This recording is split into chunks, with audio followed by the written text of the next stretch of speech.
तो हेलो बच्चों, कैसे हो सारे। स्वागत है आप लोगों का एजुकेशन पॉइंट ऑनलाइन के अंदर। तो भैया अभी तक हम लोगों ने बात की स्टॉप एंड वेट की, फिर उसके बाद बात करी स्लाइडिंग विंडो की, फिर स्लाइडिंग विंडो के एरर करेक्टिंग टेक्निक्स क्या कहती है, उन दोनों के बारे में हमने बात कर ली। तो बात करते हैं भैया अगले टॉपिक की, जिसका नाम है भैया HARQ। और HARQ बोला जाए तो हाइब्रिड ARQ प्रोटोकॉल। क्या भैया? Hybrid ARQ protocol. तो भैया हाइब्रिड होने का मतलब ये कतई नहीं है कि ये स्टॉप एंड वेट और स्लाइडिंग विंडो को एक बार में मर्ज कर लेता हो, बिल्कुल नहीं।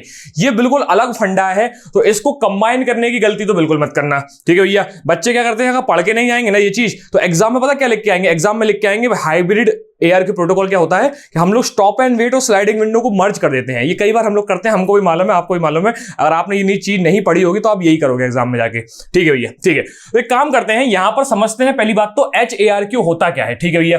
HARQ बेसिकली मिश्रण तो होता है, हाइब्रिड तो होता है, पर किस चीज का hybrid? Basically error control mechanism का हाइब्रिड होता है, ठीक है भैया। कौन से एरर कंट्रोल मैकेनिज्म? ये बेसिकली कंबाइन करता है दो तरह के एरर कंट्रोल मैकेनिज्म, जिसका नाम है फॉरवर्ड एरर करेक्शन, पहला वाला, और दूसरा है ऑटोमेटिक रिपीट रिक्वेस्ट, दूसरा वाला, ठीक है भैया। दोबारा सुनो, मैंने क्या बोला? मैंने ये बोला कि भैया पहले दो तरीके से हमारा डेटा ट्रांसफर होता था, जिसका नाम था स्टॉप एंड वेट, और फिर उसके बाद आया स्लाइडिंग विंडो, ठीक है भैया।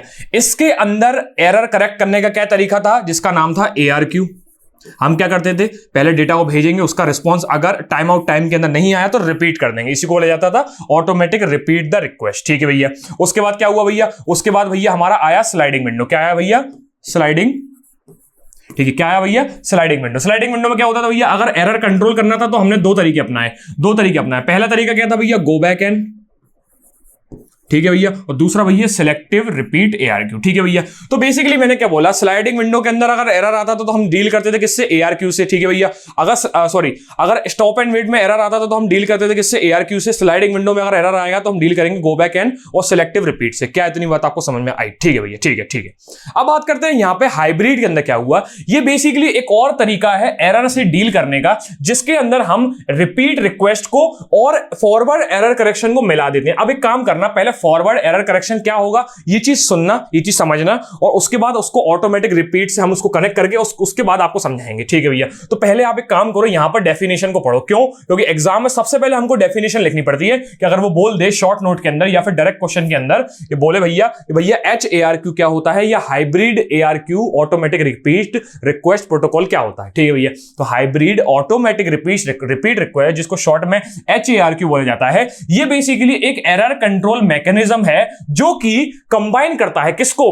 फॉरवर्ड एरर करेक्शन FEC जिसे बोला जाता है, और ऑटोमेटिक रिपीट रिक्वेस्ट जिसे ARQ बोला जाता है, ठीक है भैया। ठीक है, क्यों किया जाए? ताकि इंप्रूव हो डेटा ट्रांसमिशन की एफिशिएंसी, ठीक है भैया। इंप्रूव हो क्या? एफिशिएंसी और रिलायबिलिटी डेटा को ट्रांसफर करने की, ठीक है भैया। क्यों? क्योंकि भैया एरर आ रहा था, एरर करने के कुछ घटिया तरीके थे, पहले अपनाया, उसके बाद एक और अच्छा तरीका अपनाया, फिर मतलब बेसिकली हमको संतुष्टि नहीं हुई तो हम और अच्छे तरीकों की तरफ गए, जिसके अंदर हमको समझ में आया कि भैया दो तरीकों को मिला दें तो मजा आ जाए। क्या इतनी बात समझ में आई? ठीक है भैया। तो basically hybrid ARQ widely use होता है कहां पर? जहां पर वायरलेस कनेक्शंस हमको देखने को मिलते हैं, या फिर वायरलेस कम्युनिकेशन जहां पर हमको देखने को मिलता है। मतलब भैया 3G data, 4G data, 5G data, जब भी आप इनसे डेटा का यूज करते हो, एक्सेस करते हो, तो वहां पर कहीं ना कहीं हाइब्रिड ARQ का यूज होता है। कैसे होता है, क्यों होता है, मैं आपको ये भी चीज अभी दिखाऊंगा एक एग्जांपल के साथ। सबसे पहले आप इसको नोट करो ताकि आपको समझ में आए कि हाइब्रिड ARQ को लिखना कैसे है, ठीक है भैया। नोट किया, समझ में आया? शाबाश, बहुत बढ़िया, ठीक है। ये चीज मैंने अभी आपको दिखाई, ठीक है। तो सबसे पहले काम करते हैं, वर्किंग पे ध्यान देते हैं, और वर्किंग से ये चीज हम अपने आप समझ जाएंगे कि कैसे हुई, क्यों सारी चीजें जो भी हुई वो कैसे हुई, ठीक है भैया। मैंने बोला सेंडर क्या करेगा? सेंडर ट्रांसमिट करेगा एक डेटा को, ठीक है भैया। वो डेटा को ट्रांसमिट करेगा कुछ FEC कोड को साथ में भेज के। मैंने क्या बोला? FEC क्या होता है? Forward error correction. Forward error correction होता है बेसिकली ये कुछ रिडंडेंट बिट्स होती है। रिडंडेंट बिट्स मैंने आपको कहां बोला था? जब मैंने आपको एरर कंट्रोल प्रोटोकॉल बताया था, तो मैंने बोला था कि हमारे पास एक डेटा होगा, हमारे पास एक डेटा स्ट्रिंग होगी, उसके आगे ना कुछ एरर करेक्टिंग बिट्स होंगी, ठीक है भैया। या अगर इसके अंदर एरर है या नहीं है, ये चीज पता लगाने के लिए कुछ बिट्स हम एक्स्ट्रा भेजेंगे, ठीक है भैया। तो बेसिकली हम क्या करेंगे, हमारे डेटा के साथ कुछ FEC कोड को भेजा जाएगा। क्या इतनी बात समझ में है? ठीक है भैया। उसके बाद क्या होगा, रिसीवर ये चीज चेक करेगा क्या ये डेटा पैकेट जो है वो करेक्ट करने लायक है कि नहीं है। मतलब भैया, मतलब ये है, सिंपल सी बात ये है कि हम लोग सबसे पहले डेटा को कुछ एरर करेक्टिंग बिट्स के साथ भेजेंगे, ठीक है, कुछ रिडंडेंट बिट्स के साथ भेजेंगे, ठीक है भैया। फिर रिसीवर ये चीज चेक करेगा कि क्या ये करेक्ट करने लायक है, अगर होगा तो उसको एक्सेप्ट कर लेगा, और अगर करेक्ट करने लायक नहीं होगा तो बेसिकली उसको रीट्रांसमिशन का भेज देगा, क्या मैसेज भेज देगा। इसका एक छोटा सा सिंपल सा एग्जांपल, मान लो भैया, मान लो आप आज गए इंटरव्यू देने, तो यहां पर भैया इंटरव्यू पैनल बैठा हुआ है और यहां पर आप बैठे हुए, ठीक है भैया। हुआ क्या, आपको आता था 70%, ठीक है भैया, आपको आता था 70%, और कंपनी ने बोला कि काम करेंगे यार, इसको ज्यादा थोड़ा बहुत तो आता ही है, 30% इसको हम सिखा देंगे, तो एक काम करते हैं, इसको रख लेते हैं। मतलब भैया आपकी कैपेबिलिटी अभी 70% की है, तो हमने ये सोचा, हमारे मतलब बेसिकली कंपनी ने ये सोचा कि यार एक काम करेंगे, थोड़ा बहुत इसको सिखा देंगे, एक काम कर ले, रख लेते हैं, थोड़ा बहुत हम इसको सिखा देंगे और रख लेते हैं, ठीक है भैया। तो हमको क्या हुआ, एक्सेप्ट कर लिया गया, एक्सेप्ट कर लिया गया। क्यों? क्योंकि हमको 70% ऑलरेडी आता था, वो हमको 30% सिखा देंगे, इसका मतलब उन्होंने हमको कंपनी में रख लिया। मान लो आपका दोस्त आया जिसको 30% आता था, ठीक है भैया, इसका मतलब भैया ये आदमी सिखाने लायक ही नहीं है, इसको भैया सिखा के कितना सिखाओगे, उनको चाहिए 100, ठीक है भैया, भैया को आता है 30%, तो उसके बाद क्या हुआ भैया, इसको 70% पहले सिखाना पड़ेगा। तो कंपनी क्या करेगी, इसको बोलेगी, घर भेज देगी, बोलेगी काम करो बेटा, पहले आप सीख कर आओ। क्या इतनी बात आपको समझ में है? ठीक है भैया। तो एक छोटा सा रियल लाइफ एग्जांपल है ना, इसका कोई इससे ज्यादा कुछ रिलेशन है। बेसिकली मैं आपको ये बता रहा था कि जब रिसीवर हमारे डेटा और रिडंडेंट बिट को एक्सेप्ट करेगा, तो वो ये डिसाइड करेगा कि भैया क्या ये करेक्ट करने लायक है, कैन बी करेक्टेड, और अगर ऐसा होगा तो वो उस डेटा पैकेट को या उस फ्रेम को एक्सेप्ट कर लेगा, और अगर ऐसा नहीं होगा, वो 30% खुद जानता होगा, तो हम क्या करेंगे, उसको एक रीट्रांसमिशन रिक्वेस्ट को भेज देंगे। क्या इतनी बात आपको अभी तक समझ में आई? ठीक है भैया, ठीक है। तो वर्किंग समझ में आया, सेंडर डेटा को भेजेगा कुछ रिडंडेंट बिट्स के साथ, तो रिसीवर उस चीज को वेरीफाई करेगा कि क्या मैं इसको समझ सकता हूं कि नहीं समझ सकता हूं, ठीक है भैया। अगर समझ सकता हूं तो एक्सेप्ट कर लूंगा, और नहीं समझ सकता हूं तो रिजेक्ट कर दूंगा या फिर रीट्रांसमिशन बोल दूंगा, ठीक है भैया, ठीक है। तो बेसिकली सेंडर जो रीट्रांसमिशन करेगा, समझना मेरी बात, मैंने यहां से भेजा डेटा, दोबारा सुनना, डायग्राम देखना, मैंने यहां से सेंडर हूं, मेरे पास यहां से रिसीवर है, ठीक है भैया। मैंने यहां से डेटा भेजा, जिसके पास एक डेटा भी है और कुछ करेक्टिंग बिट्स भी है, ठीक है भैया, ये मेरा डेटा है और ये मेरी करेक्टिंग बिट्स भी है, ठीक है भैया। वो यहां पर पहुंची, यहां पर बेसिकली मेरे पास दो चॉइस हुई। कौन सी भैया? दो चॉइस। क्या मुझे इसको रखना है, अगर रखना होगा तो मैं एक्सेप्ट कर लूंगा, और या फिर मुझे इसको रीट्रांसमिशन के लिए भेजना है। मान लो मैंने इसको रीट्रांसमिशन के लिए भेज दिया, ठीक है भैया। अब ये यहां पर रीट्रांसमिशन के लिए आ चुका है, सेम डेटा पैकेट अब यहां पर रीट्रांसमिशन के लिए आ चुका है, ठीक है भैया। अगर रीट्रांसमिशन होगा तो सेंडर अब इसको कैसे भेजेगा, समझना, sender retransmit the data based on HARQ, मतलब समझना कि अब हमारे पास वो चीज जो डेटा हमने भेजा था वो अब रीट्रांसमिशन के लिए आ चुका है, तो अब वो डेटा सेंडर साइड पर दोबारा से खड़ा हुआ है। तो अब ऐसा क्या करूं मैं कि सामने वाला रिसीवर इस चीज को एक्सेप्ट कर ले, ठीक है भैया। क्या मैं सेम डेटा दोबारा भेज दूं, या फिर अपने डेटा को कुछ एडिशनल रिडंडेंसी बिट्स के साथ भेजूं? ये मेरे पास दो चॉइस, इन दो चॉइसेस को बोला जाता है टाइप 1 HARQ और टाइप 2 HARQ, ठीक है भैया। क्या इतनी बात समझ में है? ठीक है भैया। टाइप 1 में क्या होगा कि भैया हमको बोला गया था इसको दोबारा भेजो, तो क्या मैं इसको दोबारा सेम डेटा के साथ भेज दूं, या फिर इसको दोबारा कुछ एडिशनल रिडंडेंसी बिट्स के साथ भेजूं? अब इन दोनों में क्या नुकसान होते हैं, क्या फायदे होते हैं, मैं अभी आपको दोबारा वो भी बताऊंगा, ठीक है भैया, ठीक है। तो अभी तक का सिनेरियो हमको समझ में आया कि डेटा को भेजना है कुछ रिडंडेंसी बिट्स के साथ, वहां पर रिसीवर इस चीज को चॉइस करेगा, मतलब बेसिकली इसका दिमाग लगाएगा कि हमसे हो पाएगा कि नहीं हो पाएगा। अगर नहीं हो पाएगा तो हम उसको दोबारा भेजने को बोलेंगे। अब दोबारा भेजने के लिए सेंडर ये डिसाइड करेगा कि क्या मैं उसको दोबारा सेम डेटा के साथ भेज दूं, या फिर कुछ एडिशनली बिट्स को ऐड करने के बाद भेजूं। क्या इतनी बात आपको समझ में आई? ठीक है भैया। अब ऐसा क्यों भैया? हमको रिसीवर ने पहली बात तो वापस भेजने को क्यों कहा, और हम लोगों ने ये चीज क्यों सोची कि हम सेम डेटा भेजें या कुछ एडिशनल बिट भेजें? समझना मेरी बात, दोबारा समझना। मान लो मेरे पास यहां से डेटा जाना चाहिए था कुछ 3 बिट्स के अंदर, ठीक है भैया। मैंने बोला यहां से मेरे पास 3 बिट्स के अंदर डेटा जाना चाहिए था, या फिर मान लो ये 3 सेक्शन है डेटा के, ये 3 सेक्शन है, इनके अंदर बहुत सारा डेटा हो सकता है, मैंने अपने पूरे डेटा को 3 पार्ट्स में बांट दिया, ठीक है भैया, ठीक है। हो सकता है इसके अंदर 8 बिट्स हो, इसके अंदर भी 8 बिट्स हो, इसके अंदर भी 8 बिट्स हो। मान लो ये 3 सेक्शन है मेरे डेटा के, ठीक है भैया। ये डेटा गया होगा यहां पर रिसीवर के पास, ये गया डेटा होगा यहां पर रिसीवर के पास, ठीक है भैया। रिसीवर ने देखा होगा ये हमारे बस की बात नहीं है, एक काम करो इसको वापस भेज दो। तो अब क्या हुआ भैया, यहां से रीट्रांसमिशन की रिक्वेस्ट गई, तो अब ये डेटा वापस सेंडर साइड पे खड़ा है। तो इसका मतलब ये है कि फिलहाल तो ये डेटा इक्वल है, ये दोनों डेटा इस समय इक्वल है। अब भैया एक बात बताओ, उसने हमको क्यों बोला कि आप सही नहीं हो? बेसिकली होता क्या है, इस केस में होता यह है कि जब हम रीट्रांसमिट कर देते हैं, अगर हम इसको सेम डेटा के साथ रीट्रांसमिट करते हैं तब क्या होगा, पहले मेरी बात सुनना, ठीक है। मान लो जब मैंने डेटा भेजा था तो उसके इस पार्ट में कुछ गड़बड़ थी, समझना मेरी बात। जब मैंने डेटा पहली बार भेजा था तो उसके इस पार्ट में गड़बड़ थी, ठीक है भैया। उसने मुझे बोला कि काम करो दोबारा भेजो। अब मैं अगर इसको सेम डेटा को भेजूंगा, अगर मैं इसके अब सेम डेटा को भेजूंगा तो मान लो ये हिस्सा जिसमें पहले गड़बड़ थी वो एकदम सही भेजा, ठीक है भैया। तो बेसिकली वो एक्सेप्ट कर लेगा ना, समझना मेरी बात। इसमें एरर थी, इस एरर की वजह से उसने मुझे वापस भेजा। अगर मैं दोबारा भेजूंगा तो हो सकता है इस बार ये चीज जो थी जिसमें गड़बड़ थी वो सही भेज जाए, ठीक है। ये तो मुझे एडिशनल बिट्स करने की जरूरत ही नहीं पड़े। या फिर मान लो इस बार मैं इसको जब दोबारा भेजूंगा तब इसमें गड़बड़ ना होते हुए इसमें गड़बड़ हो जाए, इस इलाके में गड़बड़ हो जाए। क्या तुम्हें समझ में? तो भैया पहले गया था ये हिस्सा जिसमें इसमें गड़बड़ थी, अब गया है वो हिस्सा जिसके इसमें गड़बड़ थी। तो वहां पर जाके ये कैलकुलेशन बिठाई जाएगी। तो एक काम करते हैं, हम इस वाले में से इतना उठा लेते हैं और इस वाले में से इतना उठा लेते हैं, दोनों को कंपेयर करेंगे तो फाइनली हमको क्या मिलेगा, एक करेक्ट डेटा। समझना मेरी बात। यहां पर ये वाला गड़बड़ है, ये वाला सही है, तो हमको ये वाला डेटा मिल जाएगा, ठीक है। यहां पर ये वाला गड़बड़ है, ये वाला सही है, तो हमको ये वाला डेटा मिल जाएगा। और ये तो दोनों जगह सही था, तो अब हमको एकदम करेक्ट डेटा मिल गया है। बेसिकली यही होता है हमारे हाइब्रिड ARQ के अंदर। क्या इतनी बात आपको समझ में आई? ठीक है भैया, ठीक है। मैं बेसिकली यही पॉइंट यहां पर 4th पॉइंट पे लिखा हुआ है कि रिसीवर कंबाइन करता है ओरिजिनली ट्रांसमिटेड और रीट्रांसमिटेड डेटा को बेटर एरर करेक्शन के लिए। दोबारा सुना मेरी बात, दोबारा सुनना। मैंने बोला कि मैंने पहले एक डेटा भेजा जिसके पूंछ में गड़बड़ थी, मैंने पहले जो डेटा भेजा उसके पूंछ में गड़बड़ थी, और उसके बाद जो रीट्रांसमिट डेटा भेजा जिसके सिर में गड़बड़ थी, ठीक है भैया। तो अगर रिसीवर इन दोनों को कंबाइन करेगा तो फाइनली उसको करेक्ट मिलेगा ना, भैया पूंछ में गड़बड़ थी तो भैया पूंछ वाला डेटा उसने पहले अगले वाले से उठा लिया, सिर में गड़बड़ थी तो भैया उसने सिर वाला डेटा पिछले वाले से उठा लिया, ठीक है भैया। दोनों को कंबाइन किया तो फाइनली हमको सही डेटा मिल गया है। क्या इतनी बात आपको समझ में आई? बहुत बढ़िया, शाबाश। तो भैया कहानी समझ में आ गई हमको।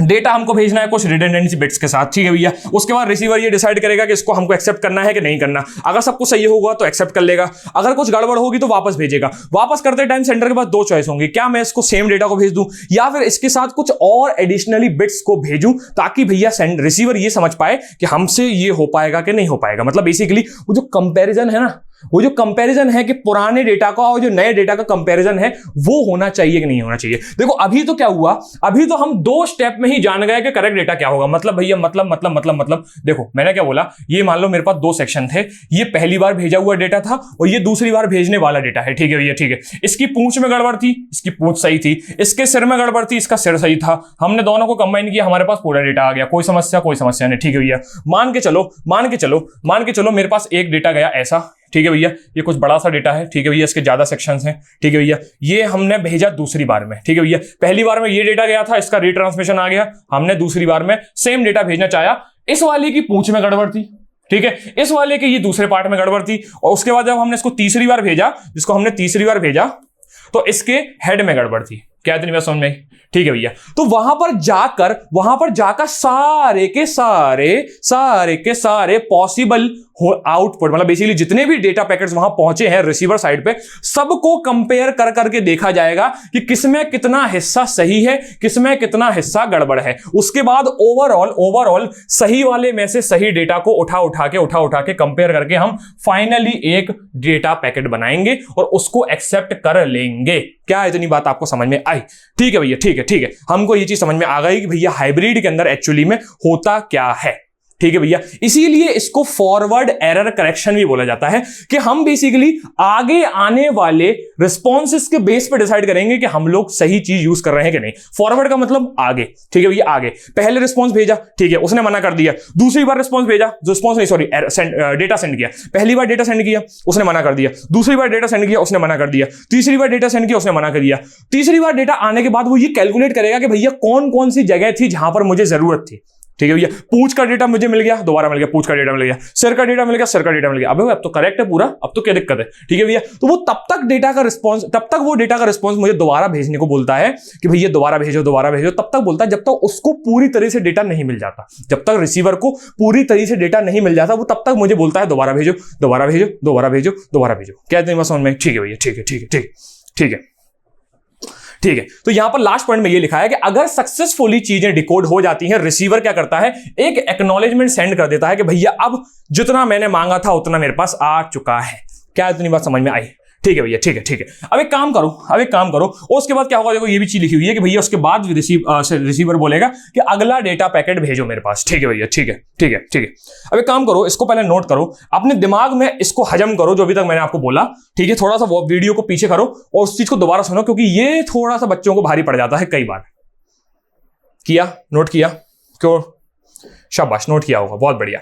अब चाहो तो देखो, मैंने आपको टाइप 1 और टाइप 2 HARQ के बारे में बता दिया है। ठीक है भैया, देखो यहां पर सिंपल सी बात है कि मैंने आपको टाइप 1 के अंदर क्या बताया था, मैंने आपको टाइप 1 के अंदर ये बताया था कि अगर सेंडर रीट्रांसमिट करता है और अगर वो सेम डेटा पैकेट को ट्रांसमिट कर देता है तो हम बोलते हैं टाइप 1। ठीक है भैया, ठीक है। अगर मैं टाइप 2 तब बोलता हूं जब मैं कुछ एक्स्ट्रा बिट्स को ऐड करके दोबारा भेजता हूं, तब मैं बोलता हूं टाइप 2। इससे ज्यादा पढ़ना है तो एक काम करो, गूगल पे जाके पढ़ो, वरना इतना ज्यादा काम का नहीं है कि भैया हम ये बताओ कि दोबारा जब ट्रांसमिट करेंगे तब हम टाइप भी बता दो। ठीक है भैया, इतना जरूरी नहीं है। आप बस याद रखो कि टाइप 1 HARQ मैं तब बोलूंगा जब मैं सेम डेटा पैकेट को दोबारा भेज दूंगा, और अगर मैं टाइप 2 HARQ तब बोलूंगा जब मैं थोड़ा सा एडिशनल करूंगा, किसके अंदर, एक्स्ट्रा बिट्स को ऐड करूंगा पुराने डेटा के अंदर और फिर भेजूंगा, तब मैं बोलूंगा सेकंड टाइप का HARQ। चाहो तो नोट कर सकते हो, चाहो तो इसको भूल के अगले पे आगे बढ़ सकते हो, क्योंकि मैंने अभी तक आपको डेफिनेशन बता दी, आपको वर्किंग बता दी, वर्किंग आपके दिमाग में है, आप अपनी तरीके से लिखोगे तो बहुत अच्छे से पेज भर के आओगे। उसके बाद आपको मैंने डायग्राम भी दिखा दिया, डायग्राम को एक्सप्लेन भी कर दिया।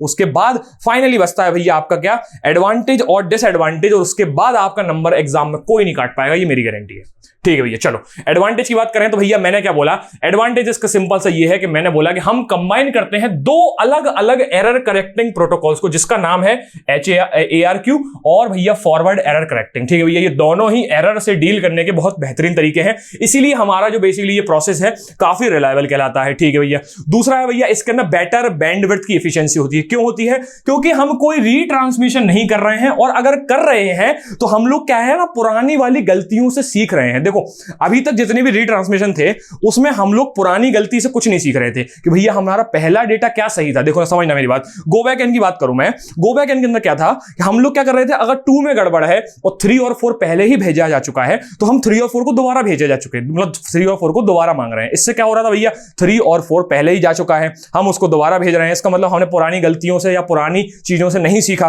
क्या इतनी बात समझ में? ठीक है भैया, लेकिन यहां पर क्या है, हम लोग पुरानी गलतियों से भी सीख रहे हैं। जो इससे पहले डेटा पैकेट भेजा था उसकी पूंछ में गड़बड़ थी और इसके वाली पूंछ सही है, तो हम लोगों ने पूंछ का डेटा इससे जाके और पुराने नए वाले डेटा में ले लिया। मैंने क्या बोला, मैंने ये बोला कि ये मान लो मेरा पहले सबसे पहले भेजा हुआ डेटा था, उसके बाद भैया दूसरे नंबर पे जो भेजा इसके मतलब बेसिकली रीट्रांसमिशन में, तो इसकी पूंछ में गड़बड़ थी और इसकी पूंछ सही थी। ठीक है भैया, तो मैंने बेसिकली ये पूंछ वाला फ्रेम यहां से उठा के यहां डाल दिया।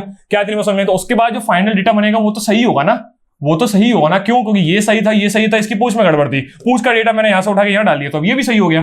क्या इसमें कोई समस्या? कोई समस्या नहीं। ठीक है भैया, ठीक है। अब क्या हुआ, मैंने यहां पर बोला भैया फास्ट डेटा रिकवरी हुई। क्यों हुई? क्योंकि जितनी भी रीट्रांसमिशन हो रहे थे, जितनी भी ठीक है भैया, इससे क्या हुआ भैया, इससे फास्ट रिकवरी हुई डेटा की। कैसे हुई भैया, हम क्या कर रहे हैं, जितने भी रीट्रांसमिशन हो रहे हैं उसके अंदर हम पुरानी गलतियों से सीख रहे हैं, जिससे रिड्यूस हो रहा है क्या, रीट्रांसमिशन। देखो अगर हम पुरानी गलतियों से नहीं सीखेंगे तो जब तक डेटा सही नहीं आएगा तब तक रीट्रांसमिशन का मैसेज डालेंगे। समझना मेरी बात, मैंने बोला कि भैया पहली बार में डेटा सही नहीं आया, ठीक है भैया, दूसरी बार भेजो, दूसरी बार भी सही नहीं आया, तीसरी बार भेजो, तीसरी बार भी सही नहीं आया, चौथी बार भेजो। तो भैया अगर 5 बार ऐसा हो रहा है तो भैया क्या हो रहा है, हमारी स्पीड जो है वो रिड्यूस हो रही है। लेकिन समझना मेरी बात, पहली बार में डेटा सही नहीं आया तो कितना सही आया, ठीक है, उसको रख लिया। ठीक है भैया, अगली बार में डेटा देखा गया, अगली बार में जो डेटा आया है उसमें कितना पार्ट ऐसा है जो मेरे गड़बड़ था पिछले वाले पार्ट में, तो उसको उठा के सही कर दिया और आगे मैसेज भेजा ही नहीं। जैसे ही मेरे को करेक्ट डेटा मिल गया आगे बढ़ा दिया। ठीक है भैया, तो बेसिकली पुरानी गलतियों से सीखना है। जो गलतियां आई हैं, पुरानी जो गलतियां थी उनके अंदर नया जो डेटा मिला है, समझना मेरी बात। देखो मैं दोबारा थोड़ा कंफ्यूजन तरीके से बोलता हूं, तो जितना मैं लिखूंगा उसको समझना। मैंने क्या बोला, मैंने ये बोला कि यहां मेरे पास 3 सेक्शन थे जो डेटा पैकेट मेरा था। ठीक है, इसकी पूंछ में गड़बड़ थी। ठीक है भैया, तो बेसिकली बेसिकली रिसीवर ने ये समझा कि सिर्फ पूंछ में गड़बड़ है, ये दोनों सही हैं, तो इन दोनों को अपने पास रख लो। ठीक है भैया, दोबारा से भेजा गया रिट्रांसमिशन का मैसेज। इस बार पूंछ बिल्कुल सही आई, सिर में कोई गड़बड़ हो गई। ठीक है भैया, तो सिर में कोई गड़बड़ थी, इसने बोला कि यार सिर में गड़बड़ है पर पूंछ सही है, तो काम करो पूंछ का डेटा उठा के यहां रख दो और सिर का डेटा और पेट का डेटा यहीं से रहने दो। ठीक है भैया, तो क्या हुआ भैया, ये जो सही था वो यहां से यहां रख लिया गया। इसका मतलब भैया पुरानी जो गलतियां थी उनसे सीखा गया और केवल गलतियों को ही सही किया गया। क्या इतनी बात समझ में आई? तो इससे क्या हुआ, ज्यादा रीट्रांसमिशन नहीं हुए। ठीक है भैया, अगर क्या होता सिर्फ गलती देखी जाती तो यहां भी गलती थी, दोबारा भेजो, यहां भी गलती थी, वो गलती है ना, ये भी सिर का डेटा सही नहीं है। तो मैंने बोला जब तक डेटा सही नहीं आएगा तब तक मैं रीट्रांसमिशन बोलूंगा। क्या होगा, अगर मैंने बोला कि अगर मैं गो बैक एंड यूज करता या फिर कोई और दूसरा प्रोटोकॉल यूज करता तो जब तक डेटा सही आएगा ही नहीं तब तक मैं भेजूंगा नहीं। पर यहां पर क्या हुआ, हम लोग पुरानी गलतियों से सीख रहे थे और फिर उन्हीं गलतियों को सही कर रहे थे। ठीक है भैया, चलो, तो बेसिकली हमको समझ में आया कि इसका एडवांटेज हुआ कि फास्ट डेटा रिकवरी हो पा रही है हमारी। ठीक है भैया, लोडिंग करने लगा थोड़ा। ठीक है भैया, क्या दुनिया समझ में? ठीक है भैया, अब बेसिकली ये बहुत ज्यादा यूज होने लगा कहां पर, हमारे 5G के अंदर और सैटेलाइट कम्युनिकेशन के अंदर। ठीक है भैया, अब इससे लेटेंसी कम हो जाती है। मैंने आपको वही बोला कि भैया रियल टाइम एप्लीकेशन जो भी होंगे उसके अंदर हम इसको यूज करने लगेंगे। क्यों? क्योंकि हम लोग क्या कर रहे हैं, पुरानी गलतियों से सीख रहे हैं, बार बार रीट्रांसमिशन नहीं कर रहे हैं। क्यों? क्योंकि जरूरत ही नहीं पड़ रही ना। जितना डेटा हमको पहले वाले से सही आ जाता था उसको रख लेते थे, जितना डेटा हमको अगले वाले में सही मिला उसको रख लेते थे। क्या दुनिया समझ में आई? ठीक है भैया, चलो ठीक है, इसको नोट किया जाए, शाबाश। ठीक है भैया, अब बात करते हैं डिसएडवांटेज की।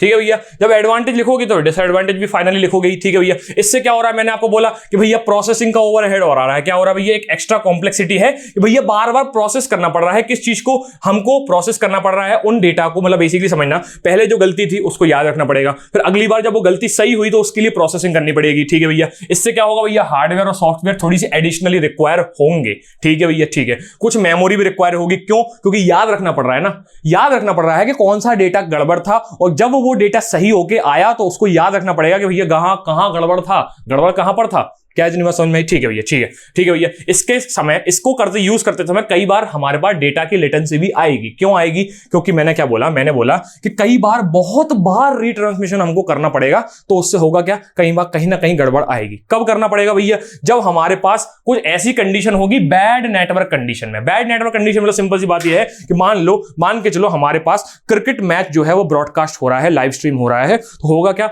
होगा ये कि भैया अगर नेटवर्क सही नहीं आ रहे होंगे, मतलब बादल है तो भैया आपके पास डेटा सही नहीं है। देखो, बल्लेबाज तो खेल रहा है ना, क्रिकेटर तो खेल रहा है, पर जो ब्रॉडकास्ट हो रहा है चैनल, मतलब बेसिकली जो ब्रॉडकास्ट हो रहा है आपके पास मैच, उसमें गड़बड़ है। ठीक है भैया, तो होगा क्या भैया, यही प्रोसेस बार बार चलता रहेगा। डेटा पैकेट सही नहीं आया, दोबारा भेजो, डेटा पैकेट सही नहीं आया, दोबारा भेजो, डेटा पैकेट सही नहीं आया, दोबारा भेजो। अब दोबारा भेजना ही पड़ेगा क्योंकि तो बादल है ना ऊपर। ठीक है भैया, एक्सटर्नल फैक्टर के कारण हमारे पास थोड़ी सी जो स्पीड है वो कम आ रही है, लेटेंसी प्रोड्यूस हो रही है एक्सटर्नल फैक्टर के दौरान। क्या इतनी बात आपको समझ में आई? ठीक है भैया, ठीक है, चाहो तो आप इसको भी नोट कर सकते हो। ये रहे हमारे डिसएडवांटेज किसके, HARQ प्रोटोकॉल के। क्या इतनी बात आपको समझ में आई? शाबाश, ठीक है भैया, ठीक है। अब इसके बाद बचता क्या है? इसके बाद बचता है थोड़ा सा आपका बेसिकली जो एड्रेस रिजॉल्विंग प्रोटोकॉल्स हैं वो थोड़े से बचते हैं। उसके बाद ये यूनिट कंप्लीट हो जाएगा। आपको इसके PYQs के ऊपर भी एक वीडियो मिल जाएगी। मिलते हैं नेक्स्ट लेक्चर के अंदर, तब तक के लिए सीताराम।